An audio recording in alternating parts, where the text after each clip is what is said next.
billahi minasyaitonir rajim. Bismillahirrahmanirrahim. Wa qul ja'al haqq wa zaqal batil. La yatakallamu ahadun illa man adina rahman wa qala shawab. Assalamualaikum warahmatullahi wabarakatuh. Alhamdulillahirabbil alamin. Wassalatu wassalamu ala asyrafil anbiya'i wal mursalin wa ala alihi wa ashabihi wa man tabi'ahum bi ihsan ila yaumiddin. Qala rabbi shrah li sadri wa yassir li amri wahlul 'uqdatam min lisani yafqahu qawli. Ya Fatahu ya Alim, iftah lana birahmatika ya arhamar rahimin.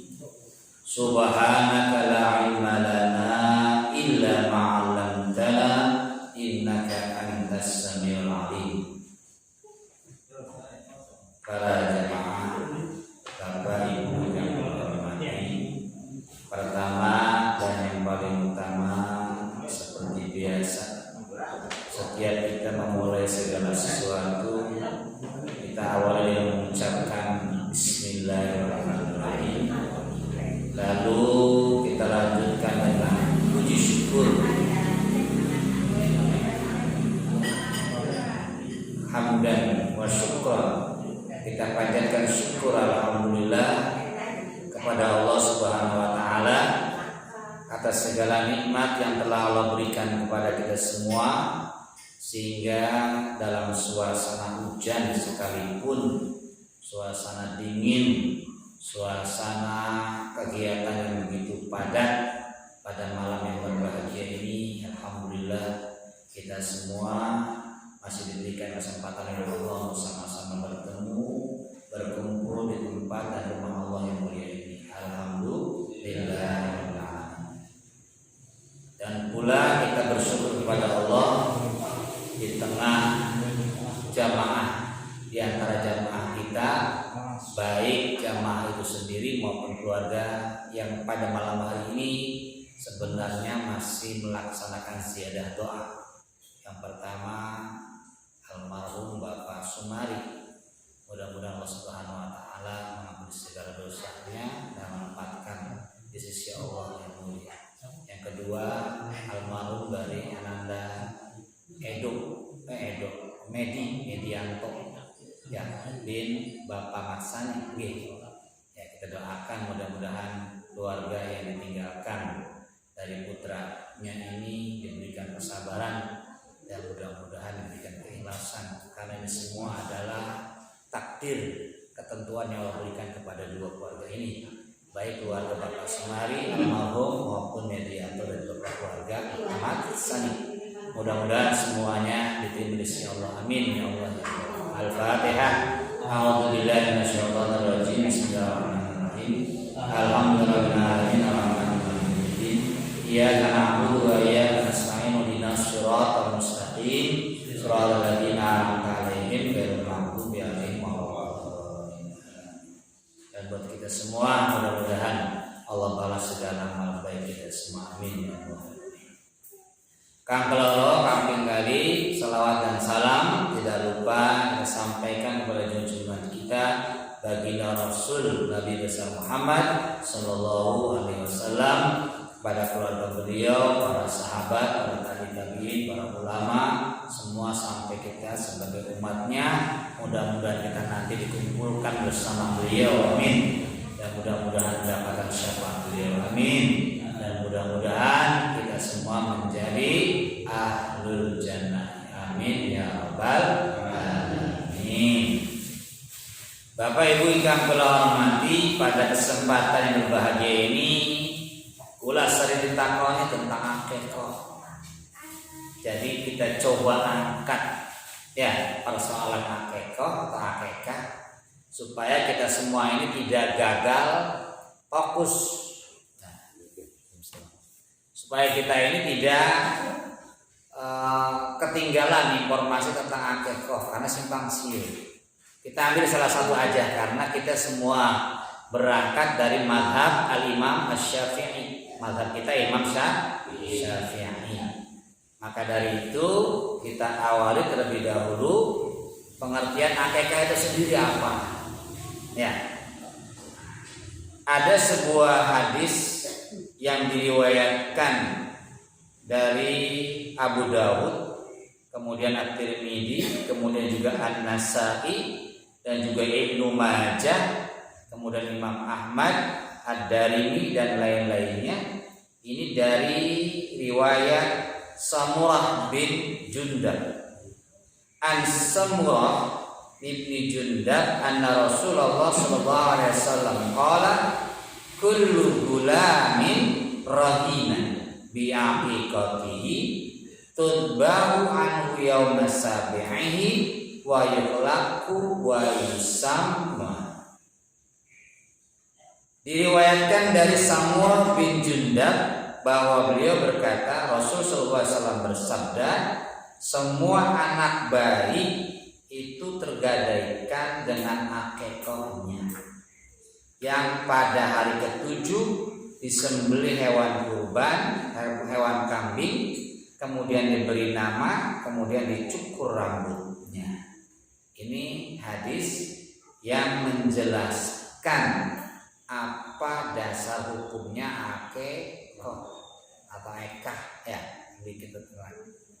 Nah, dari hadis ini kita semua dipahamkan bahwa yang namanya akikah itu asal katanya dari kata al-aqu ya, atau bahasa lainnya al-qata'u. Kalau kita terjemahkan dalam bahasa Indonesia artinya adalah memotong. Ya, dipotong, memotong. Apa yang dipotong? Kalau bahasa kita yang menyembelih, adzabhu ya. Yang dipotongnya adalah kambing dan dikhususkan ketika memotongnya itu adalah untuk akikah. Nah, makanya memang segala ibadah dalam Islam itu tergantung niat itu. Ketika kita menyembelih hewan ini untuk kurban, ya untuk kurban. Nggak bisa ditumpak-tumpak. Kita akikah ya kita kurban ya nggak bisa. Harus satu tujuan. Sama seperti kita sholat. Sholatnya maghrib tidak bisa digabung-gabung kecuali jamak, itu ada beda nanti ya kayak ini. Tapi ketika kita sholat maghrib, fokus maghrib. Sholli faradul maghrib sholli faradul maghrib wal isya wa subuh. Gak bisa satu-satu. Ya ini. Maka dari itu ya, bagi kita semua yang diberikan rezeki oleh Allah berupa anak ini punya tanggung jawab. Karena setiap anak yang dilahirkan dari seorang ibu, pas kebetulan hari ini tadi hari Selasa ya, itu hari ibu, bulan mengucapkan selamat hari ibu di 22 Desember. Semoga menjadi ibu-ibu yang amanah, solehah ya, menerapkan keluarga ini. Kalau bapak bapaknya harus lewat tanggal 12 November Mami ketinggalan informasi ya, malah kan pas terkait pas ibu-ibu. Makanya kalau bisa mengucapkan selamat hari ibu, mudah-mudahan ibu-ibu ini seperti istri-istrinya Rasulullah, seperti istrinya Fir'aun, Asia ya, yang betul-betul menjaga keimanannya ya. Dan juga mudah-mudahan istilah kata betul-betul yang dijamin Rasulullah, baitijan dan jannati, rumahku adalah surga. Tuh, wis betul-betul ibu-ibu sejak kongres di tahun 1928. Kalau wong lanangan bapak-bapak cuma 2016 zaman SBY itu prakasa ibu-ibu mana supaya bapaknya meluan diperingati 12 November. Eling-eling ya, lanang ya 12, ibu-ibu 22 Desember. Kalau wong lanang sih 2016 diresmikannya oleh zaman SBY. Tapi kalau ibu-ibu sejak dulu, sejak zaman Sumpah Pemuda pas 1928. Masya Allah. Jadi udah betul-betul sudah tua sekali, cuman belum terdengar rame ya, kan tidak ada kamera. Tapi tetap semangatnya ibu-ibu ya di hari ulang tahunnya ini menjadi ibu-ibu yang luar biasa. Amin ya Allah. Kembali sekali lagi, jadi akekah itu ibu bapak sekalian yang kalau hormati, itu dalam hukumnya itu adalah sunnah muakkadah, sunnah tapi yang ditekankan. Mesti walaupun sunnah tapi hampir mendekati wajib. Nah, ini hadisnya tadi dari Samurah dari Samurah ibnu Jundab. Jadi Rasulullah SAW itu mengingatkan kepada kita, siapa saja yang Allah berikan nikmat berupa anak itu, ya Rasul berpesan mereka tergadai. Kalau udah bahasa tergadai itu ibarat kita punya BPKB mobil, motor digadaikan. Kalau dicukur-cukur suratnya, BPKB-nya, pribadi nasibnya. Nah itu. Ya. Walaupun tidak wajib tapi mendekati. Makanya mungkin kalau yang sekarang terlanjur udah bapak-bapak, udah kakek-kakek merasa dulunya belum, itu boleh-boleh saja menurut pandangan Imam An-Nawawi. Jadi kalau menurut pendapatnya ya saya sabik pemahaman dari Abu Hanifah Hanafi itu ada waktunya. Kalau tidak mampu di hari ke-7, monggo di 21. Itu Imam Ibu Abu Hanifah dari pendapatnya Said Sabik. Nanti fikihnya kalau kita belajar itu fikihnya fikih sunnah. Nah itu ada aturannya begitu. Kalau nggak hari ke-7 boleh ke-21. Terus kalau nggak bisa semua setahun seterusnya, ya terus aja dalam kalender maning lah pegel. Ya, nah itu. Nah ini semuanya memang tanggung jawab orang tua. Gitu. Tapi ketika memang orang tua yang tidak mampu ya nggak bisa dipaksakan. Itu makanya hukumnya sunnah. Ya seperti itu. Tapi kalau betul-betul kita mampu tidak melaksanakan, ya waspadalah, hati-hatilah, nanti Allah akan dicabut nikmat. Alhamdulillah, subhanallah. Jadi yang pertama apa? Ketika kita diberi nikmat anak itu, ya itu anak yang kita miliki itu mereka tergadai, ya dan bisa ditebus gadaian itu dengan 3 syarat. Apa syaratnya? Kalau misalkan kita menggadaikannya di pegadaian bank itu pasti ditebus dengan uang atau perjanjiannya. Nah kalau dengan Allah, anak yang kita miliki ini Allah hanya meminta apa? Ya tudbahu anhu yaumas sabi'ihi. Tolong disembelihkan buat anakmu itu, ya keturunanmu itu laki-laki 2 ekor kambing, perempuan 1 ekor. Awas jangan kebalik. Perempuan yang 2, laki-laki 1 jangan kebalik. Ya, ini pendapatnya Al-Imam Asy-Syafi'i, mazhabnya Syafi'i kita.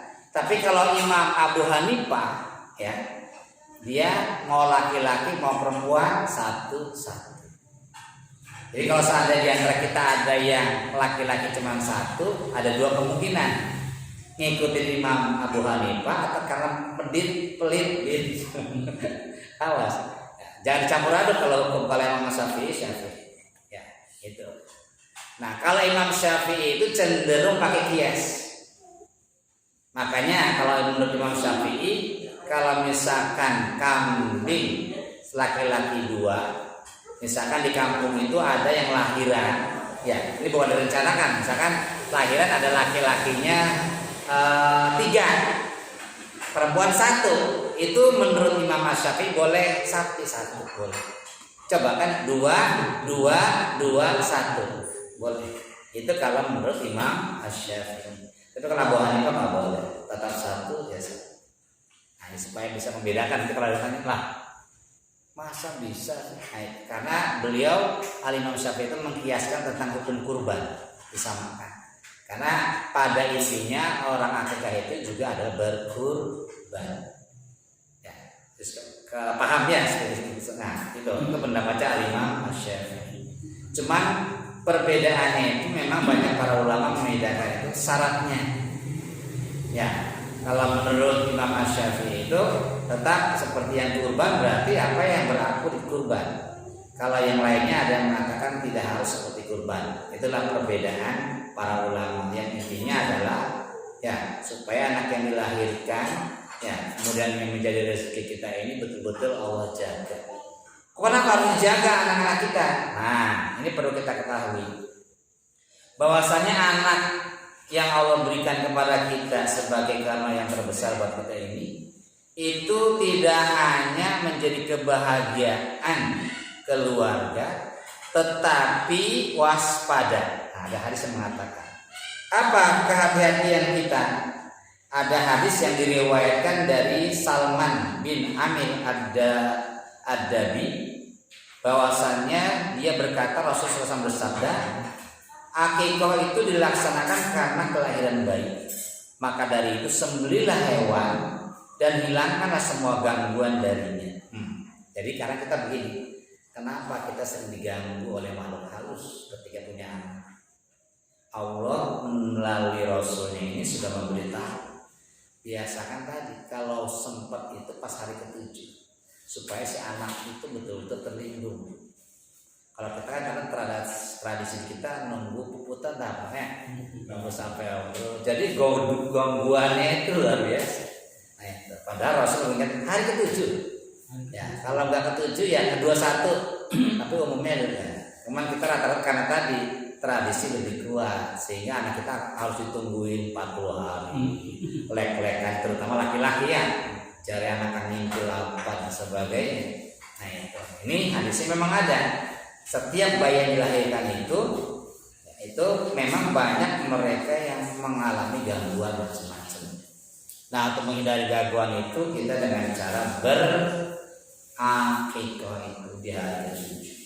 Ya, seperti ini. Dan kita yang belum menurut Imam An-Nawawi boleh saja. Kalau kita dulu punya orang tua boro-boro, untuk makan aja susah. Pas sekarang kita mampu, boleh niatkan. Ya, nah itu mau disumbangkan ke musola, makanan matangnya, atau orang-orang miskin, fakir dan sebagainya sebelum terlambat. Ya, karena insya Allah apa yang kita infakkan, kita sedekahkan, terutama untuk kita sendiri yang memiliki tanggungan akikah itu tidak akan sia-sia, insya Allah akan Allah balas. Amin ya Allah ya Rabbal alamin. Nah, setelah kita sembelih ya hewan kurban, hewan akikah tadi untuk laki-laki 2, perempuan 1, ya. Ini kemudian yang kedua yang menjadi kewajiban kita sebagai orang tua ketika memiliki anak itu adalah apa? Yang keduanya adalah yuklak. Rambut si anak itu dicukur. Nah, mencukur rambut kenapa kok sampai dicukur? Karena ketika masih di dalam perut seorang ibu itu kan yang namanya rambut bercampur darah. Ya kalau melihat di apa tuh? Kalau di USG itu apa? Ya, menurut kandungan mengerti dah. Itu dilihat, itu rambut itu bercampur. Makanya najis, kotor kan.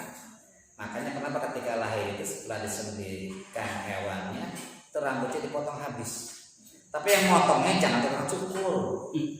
Karena kulit bayi itu biasanya masih sensitif, harus orang yang benar-benar ahli. Entah ya itu bidan, taraji atau siapalah ya.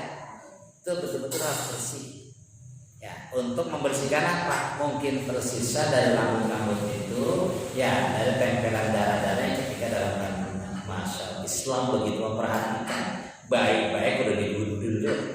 Nah, ini Rasulullah SAW contohkan kepada anak beliau. Siapa anaknya? Fatimah ketika melahirkan Hasan dan Husain.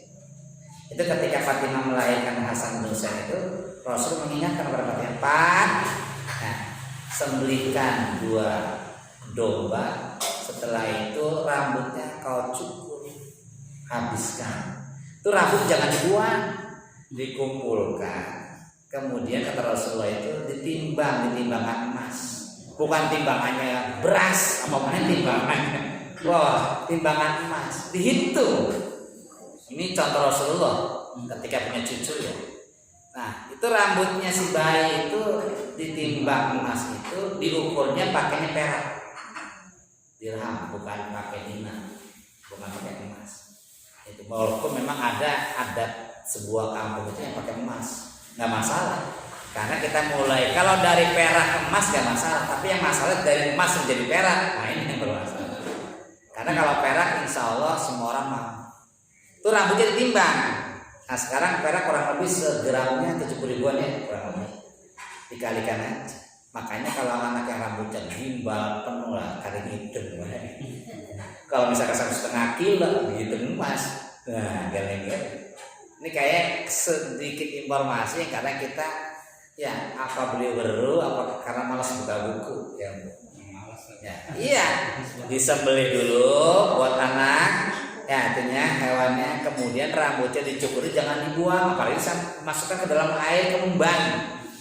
Jadi ngerti kita karena tradisi kudune dipisahkan. Kalau masuk ke banyu kembang ketika ditimbang karena kembangnya kecil.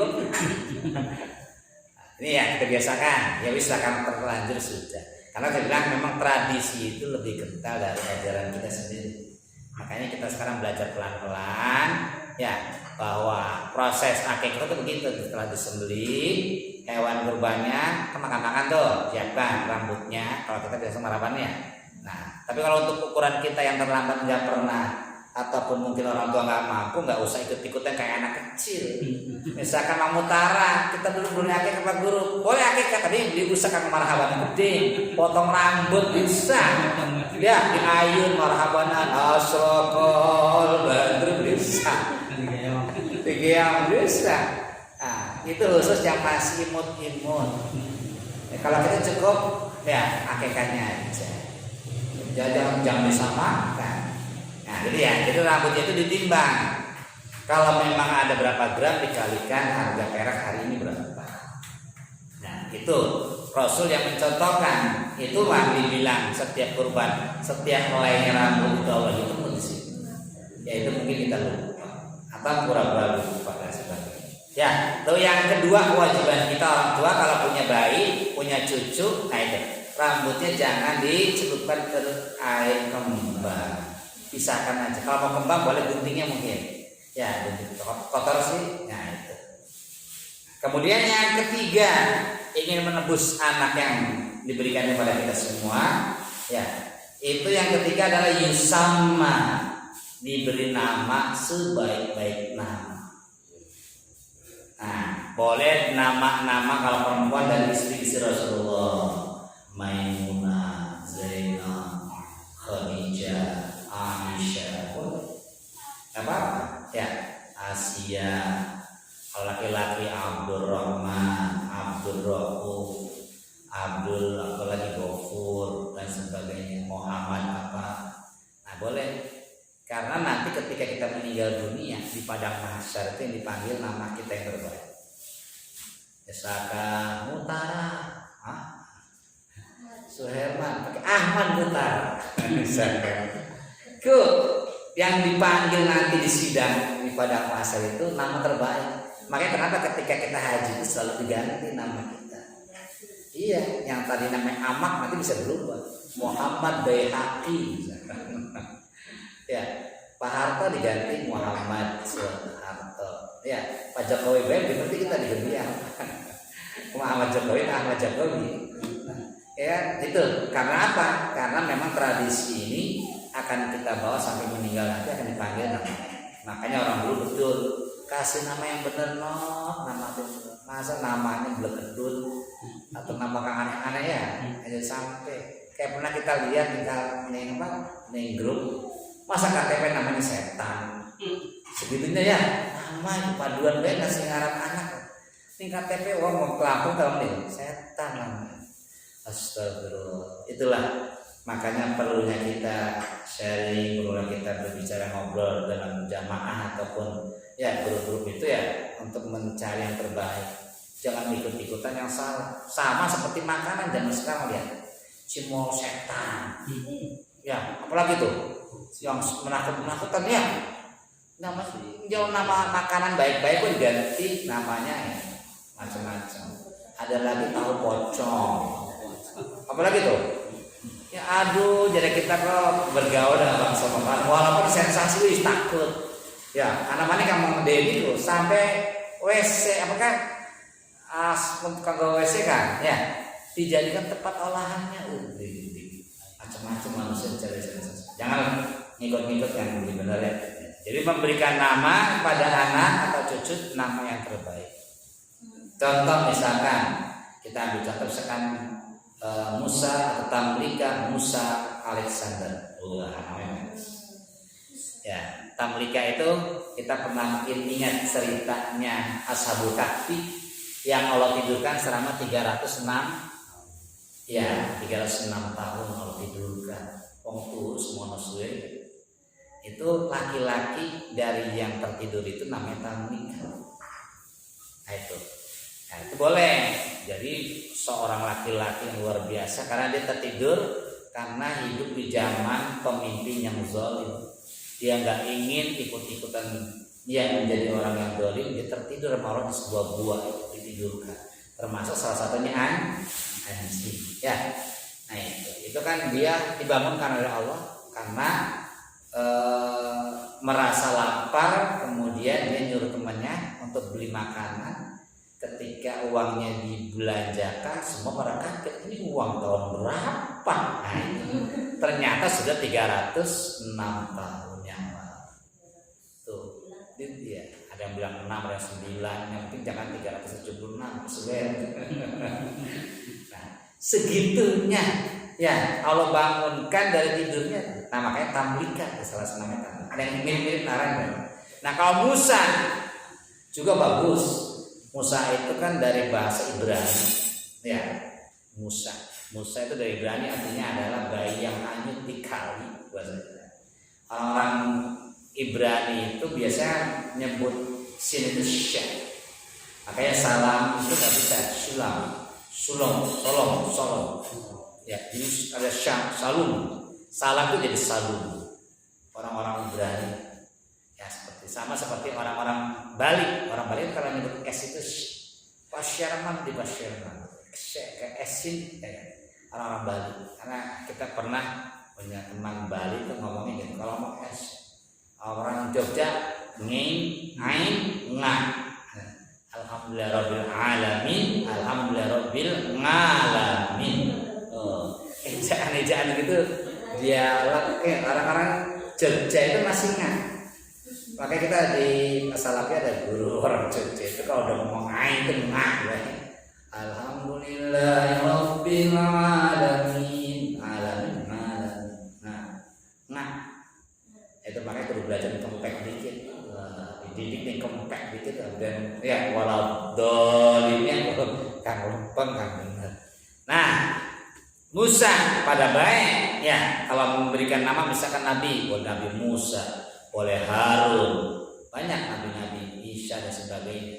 Nah itu kecuali yang berdempetan dengan Allah nggak bisa Allah, tapi langsung pakai Abdul Rahman, pakai Abdulnya, nggak boleh kasih nama Allah. Wah bahaya. Ya. Nah Musa kisahnya mungkin kita pernah ingat Nabi Musa seperti apa? Ya. Seorang yang dilahirkan dalam suasana kerajaan siapa? Fir'aun. Yang namanya Fir'aun itu ya kenapa dia alergi dengan laki-laki? Karena ketika dia tidur mimpi, itu dalam mimpinya itu dia mahkotanya itu diambil oleh anak kecil, dibuang. Ketika bangun dari mimpi dia cerita ke tukang sihirnya, ke tukang dukun-dukunnya. Karena yang namanya Fir'aun itu dia raja, dia juga punya tim dukun paranormal banyak. Makanya kenapa saktinya Fir'aun itu karena sekelilingnya para dukun paranormal. Ngomong, yang dukun, kita turun mimpi mahkota kita diambil anak kecil dibuang. Kata si paranormal, wes sekarang kita ultimatum bikin pengumuman. Siapa yang melahirkan anak laki-laki bunuh, dia dibunuh. Karena kan ngomongnya Fir'aun dibunuh. Nah, ini keputusan karena mimpi kemudian ditafsirkan oleh paranormal. Ya, ini dilaksanakan siapapun kecuali perempuan dibiarkan. Nah, ketika itu ibunya Nabi Musa itu sudah hamil besar. Itu di dalam Al-Quran Allah sebutkan, wahai ya wa auhayna ila ummi Musa, Allah memberikan wahyu kepada ibunya Musa, wahai ibunya Musa, arti'ihi, artinya susui dia, walaupun dia laki-laki susui. Kata Allah dalam firman-Nya, kalau kamu nggak sanggup menyusuinya, fa'alqihi, ya lemparkan dia ke sungai, fil yammi, tapi masukkan dulu ke dalam tabut. Tabut itu kotak dari kayu. Itu kata Allah. Kalau kamu nggak sanggup menyusui dia, Musa, kamu kan laki-laki. Pas di situ suasananya sedang dibunuh siapa laki-laki. Ya. Kemudian kata Allah berfirman kepada ibunya Musa ini, kalau nggak sanggup, kau buang ke sungai, simpan dalam kotak. Nurut ibunya Nabi Musa. Dimasukkan karena dia gak bisa. Saya nyusuin di mana? Karena saya dalam istana. Sebegitunya dibuang di sungai. Ternyata di sungai yang dilalui oleh kotak yang ada Nabi Musa ini, itu ada dayang-dayang lagi pada mandi, termasuk istrinya Firaun yang namanya Asia. Bukan Aisyah, Aisyah, Asia.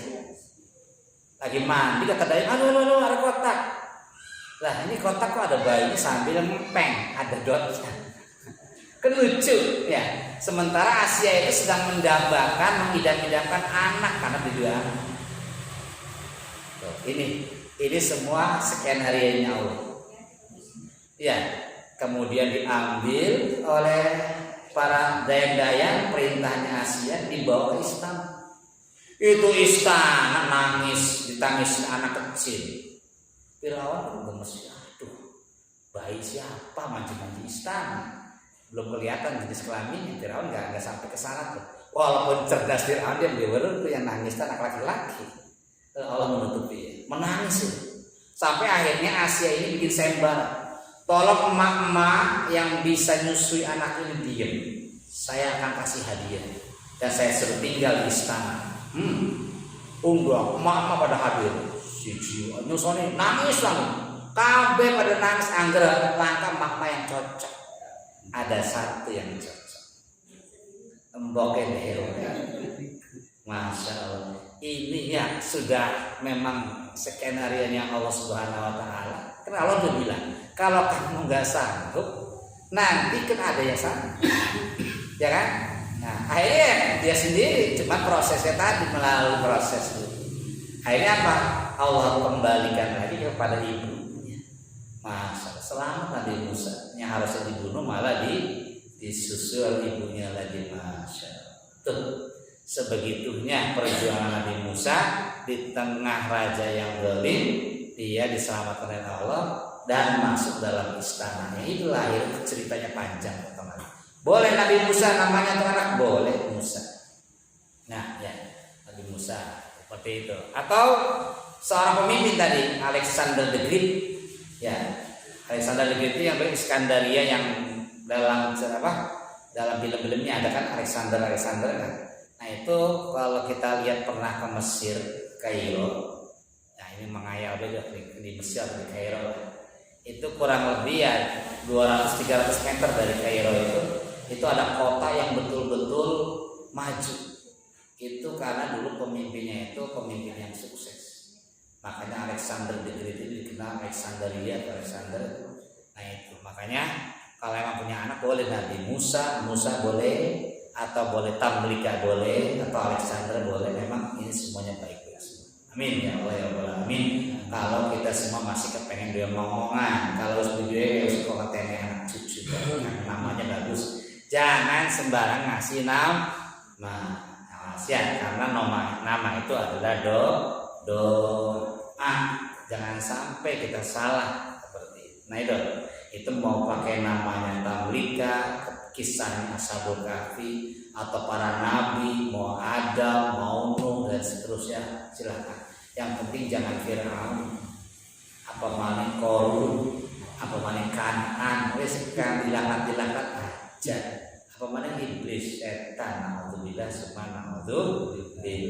Tuh, jadi 3 kewajiban ini buat kita semua, ya Jadi di samping kita menyembelihkan 2 ekor domba untuk laki-laki atau 1 ekor untuk perempuan, ya, sebagai kewajiban kita kepada anak, ini semua hikmahnya tadi, ya, Allah ingin mengajarkan kepada kita melalui Rasulnya ini supaya anak kita semuanya betul-betul terjaga.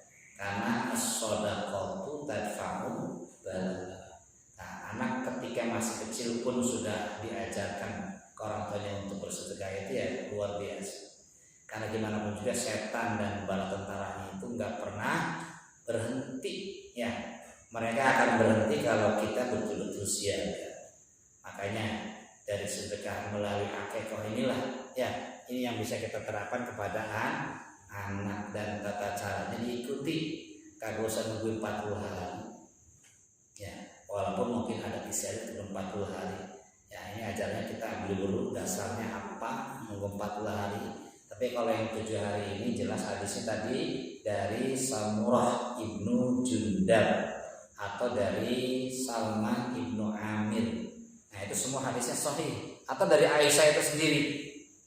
Kalau dari Aisyah ini beliau mengatakan bayi laki-laki itu diakikahi dengan 2 kambing yang sama dan bayi perempuan 1 kambing.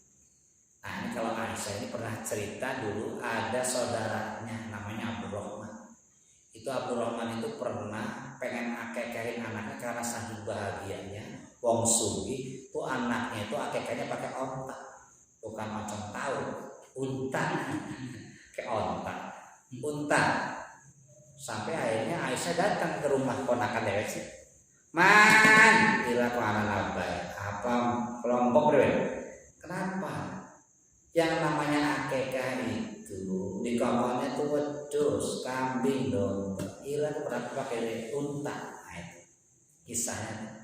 Akhirnya nggak boleh pakainya itu. Ini cenderung pendapatnya Hanafi yang nggak boleh diganti. Kalau kita Imam Syafi'i ya berarti boleh mengkiaskan dengan kurban. Nah, makanya setiap hadis apa-apa itu harus kita lihat siapa yang meriwayatkan, kemudian fikihnya apa. Itu jadi jangan langsung jare tidak boleh diganti. Nah, lihat dulu dia latar belakangnya dari paham apa dulu. Makanya kita kalau belajar fikih itu Bapak Ibu sekalian itu sampai 4 mazhab adalah banyak. Ya, kita usaha cari yang umum baik Imam Syafi'i. Termasuk sholat kita bisa Syafi'i aja macam-macam. Kalau kita menggabungkan seperti di Makkah, kok ribut ditajuk. Ini ajaran apa? Ya, sekarang umum. Karena apa? Kata pepatah, di mana bumi dipijak, di situ langit dijunjung. Maksudnya itu kita pinter-pinter menitipkan awak dan badan. Ini wong anyar macam-macam itu, ajaran baru dan sebagainya. Nah itu. Ya, kecuali tadi yang memang kita kadang mungkin ilmunya nggak nyampe, kita ketika marhabanan, akikah, ya seperti tadi. Nah itu, ketika rambut dipotong, Bu, pernah beli ngitung rambutnya ditimbang, Bu, bagus deh, ya seperti itu. Kemudian lagi pernahkah kita ketika akikah itu sering diganti dengan ayam, ayam dulu, ya kan sampai kita pernah cerita waktu ke bawang, emang ya. Pak, boleh ya kalau kurban pakai ayam, tapi ayam yang paling gede gitu. Terus saya sekali ayam. Bu, yang kurban itu tidak ada ayam. Ayam itu kurban. Ya, itu syukuran. Ayamnya kan gede, ayam kalkun, ayam kalkun. Apa gede kalkun, ayam perah, ayam apa? Itu kan judulnya ayam. Arane wedhus ya wedhus. Ya, makanya yang gedung bawah Pak, yang setueta anak wedhus. Anak apa mana istilahnya? Arang wedhus ya, almarhum. Ya mudah-mudahan diterima amal ibadahnya. Amin ya Allah ya Rabbal. Ya, itu. Jadi pada malam ini supaya tidak bertanya-tanya, gimana Pak Guru kalau seandainya kita ketemu dengan waktu kurban, milih akikah dikit, milih kurban. Aja diulang-ulang sampai makna sama kita. Milih kambing Pak Guru. Ingat, kalau kita ketemu 2 ini utamakan akikah. Karena diri kita masih tebus sedikit BPKB, sedekah, korban, jangan korban BPKB masih nyangkut. Itu. Jadi ulama mengajarkan begitu. Karena kita kan tadi durung akikah, berarti masih tergadai. BPKB masih nyangkut. korban gue dikit, namun umurnya panjang. Kalau mulai cinta, ya. Nah, jadi utamakan akekah. Nah, ini jadi sekali lagi kita harus pintar-pintar melihat situasi yang kesempatannya mana yang Allah dulukan. Kayak gitu, nggak usah menyalahkan orang tua dulu, orang tua kita juga usah. Karena rezeki itu sudah Allah atur, ya, dan tidak akan mungkin tertukar kecuali bayi. Akekah yang tertukar. Sampai ada di sinetron ya, bayi yang tertukar itu ulahnya orang jahat. Iya, tapi kalau rezeki mungkin. Apa namu tara kaya apa rezeki kalau main bom gak bisa ditukar. Ya, seperti itu. Nah itu salah satu contohnya. Kita sekali lagi ya dalam memahami fikih, memahami hukum agama itu betul-betul jangan berhenti di satu tempat dan harus tahu asal usulnya. Jadi ketika nanti kita ada yang menanyakan akikah seperti apa, boleh enggak, dan berapa jumlahnya dan seterusnya ini, karena kita memiliki banyak mazhab, ada Syafi'i, ada Hanafi, ada Hambali, ada Maliki, ini semua imam-imam yang membahas tentang fikih. Cuman karena kita mayoritas imam Syafi'i, sekali lagi 2 laki-laki, perempuan 1. Kalau yang mau digabung boleh 1 sapi. Berarti 2, 1 kalau perempuannya 1. Ya, karena mungkin anaknya jebol mana-mana kobe ngenteni sampai misalkan anaknya lahir sampai 4. Siji. Aja mengorang ketika dibayar siji ya. Dan kita doanya apa untuk orang-orang yang mendapatkan rezeki anak? Allahumma barik apa? Barakallahu laka fil mauhub. Doanya nih, kita ketika kita lagi akikahan itu jangan menembak. Baik Allahumma ya apa? Barakallahu laka fil mauhub. Ya, kita memohon kepada Allah semoga mereka yang karunia anak itu betul-betul Allah berikan keberkahan. Itu yang pertama. Kepada siapa lakanya? Kepada orang tua. Barakallahu laka. Ya, yang kedua, ya, kemudian syakartal wahib. Dan kamu bersyukur kepada orang Allah yang memberikan anak itu sendiri. Wa syakartal wahib. Yang kedua, kita doa itu. Kemudian yang ketiga, ya, ruzikna biro'u balagho asyiddah. Kalau beli bisa beli apal wis kali minta cam terus Al-Fatihah. Kalau doa anak kan ya barakallahu laka bil mauhub. Nah, yang pertama semoga Allah memberikan keberkahan bagi anak yang diberi kepada Allah. Yang kedua syakartal wahib. Kitanya ini termasuk orang bersyukur pada Allah. Wahib itu Allah yang memberikan anak sih. Ya, karena tidak bisa Bapak Ibu sekarang anak itu diberikan oleh siapapun kecuali Allah. Ya kan? Buktinya sekarang banyak orang ketika sudahlah matang hampir 9 bulan setelah diperiksa gak ada anak, cuma buncit. Nauzubillah subhanallah. Oke, kasih sama. Berarti yang punya kehendak kita punya anak, punya anak itu bukan kita. Ya. Tetap Allah Subhanahu wa ta'ala. Akhirnya seorang jadi heboh, dimakan setan, jin, ramai. Ya, naudzubillah. Setelah itu tadi ruzikna birrauf halagho asyidda. Ruzikna birrauf balagho asyidda. Jadi semoga Allah Subhanahu wa ta'ala itu memberikan rezeki kepada dianya, anak yang Allah berikan kepada kita itu sampai dia cukup usianya. Nah, cukup usia itu maksudnya itu sampai mendekati kematian. Jadi kalau kita meninggal itu Bapak Ibu sekalian itu berarti rezekinya wis prat. Aja usah puyeng-puyeng bedak-bedak dunia kalau sudah tidak ada isi. Makanya sekali lagi tidak ada rezeki yang tertukar. Jelas ya. Jadi bab malam hari ini kita akikah itu kita jelaskan berulang-ulang supaya maksud itu nanti ketika menghadapi akikah maning aja puyeng-puyeng. Jadi yang mengatakan boleh akikah usia dewasa itu adalah Al-Imam An-Nawawi. Ya biar paham. Kemudian yang membolehkan akikah tanggal 7, tanggal 14, tanggal 21 atau lebih itu dari pendapatnya Abu Hanifah. Said Sabi kita programnya fikih sunnah. Kita Imam Syafi'i itu hari ke-7 baik. Selebihnya dari ke-7 itu silahkan ya, kalau kita semua ini diberikan kelapangan rezeki. Itu makanya ada ulama kayak Buya Yahya itu menekankan ini hanya sunnah. Ya jangan terlalu dianggap wajib. Cuman gara-gara kita enggak akikah kemudian kita nggak bisa masuk surga. Nah yang sunnah ya enggak wajib ya enggak masuk surga. Ya. Tetap surga, neraka itu semuanya haknya Allah. Tapi Rasulullah sudah mengajarkan kepada kita bahwa setiap anak yang terlahir itu tergadai, yuk ikutin, tidak ada salahnya kecuali terpaksa beli duit apa itu sejen, namanya emergensi darurat. Itu pas sekarang harga wedus kantong, ya iya minimal 3 juta, sekian juta. Nah itu wis semua ya jelas menjaga ini semua taruh sekarang urusan.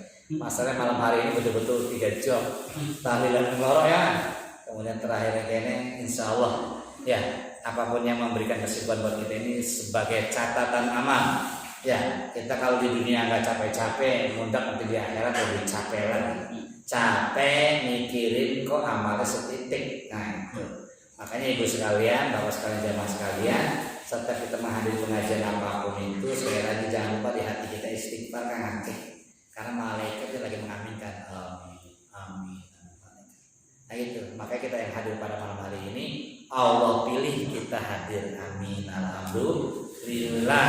Yang gak hadir kita doakan semoga ya nanti bisa hadir ya, terutama apalagi sekarang kajian-kajian agama itu semakin dipersulit kan, termasuk yang mengumpulkan massa kayak pengajian Buya, pengajian Habib Mikdad. Karena di hari Minggu kemarin itu hampir ya tidak ada, karena udah instruksi presiden macam-macam. Kalau kita cuma bilang gelintir masih dibolehkan kata Mahfud MD, tapi kalau udah ribuan, ratusan dilarang. Nanti diciduk ya. Nah seperti itu semua baik. Yang penting ikuti aturan protokol kesehatan. Bismillah, karena hidup dan mati di tangan Allah Subhanahu wa Ta'ala. Yuk kita berdoa, mudah-mudahan pengertian tentang akikah semua kita bisa pahami, bisa kita amalkan sebelum kita semua betul-betul lupa segalanya karena kita dipanggil Allah Subhanahu wa Ta'ala. Astagfirullahaladzim. Astagfirullahaladzim.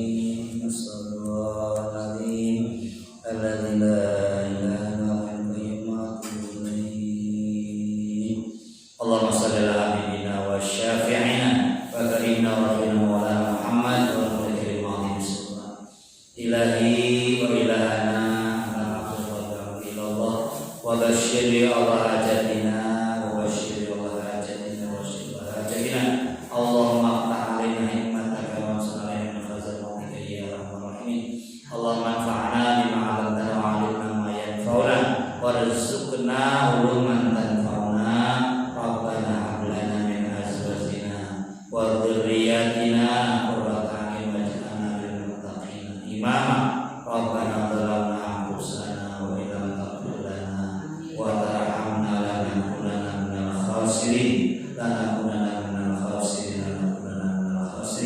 Allahumma ja'alna hajjan mabrura wa sa'yan mashkura wa taqabbal maqbula wa tijaratan tabur yang murri'an bisul akhrijna minadh dhulumati ilan nur. Allahumma anfa' anna al-bala'a wal waba'a wal fahsya wa min al-fitan ma dhahara minha wa ma batana min baladina hadha khassa wa min al-muslimina wa innaka ala kulli syai'in qadir. Rabbana atina fid dunya hasanah wa fil akhirati hasanah. Subhanaka rabbil izzati amma yasifun wa salamun alal mursalin walhamdulillahi rabbil alamin. Bismillahir Fatihah. A'udzu billahi minasyaitonir rajim. Alhamdulillah rabbil alamin. Ya na'budu wa nasta'iinu mustaqim shiratal ladzina an'amta 'alaihim ghairil maghdubi 'alaihim waladdallin. Subhanallah wa bihamdihi apa-apanya terhadap ibu bapak. Mudah-mudahan yang singkat ini bermanfaat kita semua. Amin ya Allah ya Rabbal alamin. Dan sekali lagi jangan lupa tadi kita sering mendoakan karena jamaah kita Bapak Sumari ya sudah meninggalkan kita yang biasanya aktif kita dulu sudah tidak ada. Mudah-mudahan beliau yang sudah lulus ada di Majelis Allah, dan termasuk anaknya jamaah juga, anak Medianto ya. Di desa umur ini sudah Allah panggil, jadi malam ini betul-betul padat sampai yang terakhir ya, siapapun yang kita sebutkan tadi, yang mudah-mudahan ini semua menjadi perhatian kita. Ini namanya nasihat yang diam. Jadi kalau kita selama ini nasihat itu diomongin, kematian itu nasihat, kelahiran nasihat, sakit nasihat, cuman diam. Ya, wong gering itu nasihat, lagi sehat aja, ya semena-mena. Wong gering itu nasihat, cuman diwarean, kan dipakai gering. Meninggal pada baik, lamun ceramah tentang meninggal, langkah kapan? Ketika dengar orang meninggal, meninggal. Nasihat termasuk wong lahiran. Ya, wong lahiran juga nasihat yang itu mengingatkan pada kita ketika bayi lagi dicukur, bayi ketika ya marhabana diserahkan dengan anak bayi dilahirkan, kita mengingatkan kita dulu seperti itu karena masih gede, misalnya jenggote, misalnya kumis, bukan lagi kan. Tuh ya, bismillah baik, mudah-mudahan bermanfaat. Walaupun kita baca kafaratul majlis, subhanakallahumma wa bihamdika asyhadu an la ilaha illa anta astaghfiruka wa atubu ilaik wa nafa'u minkum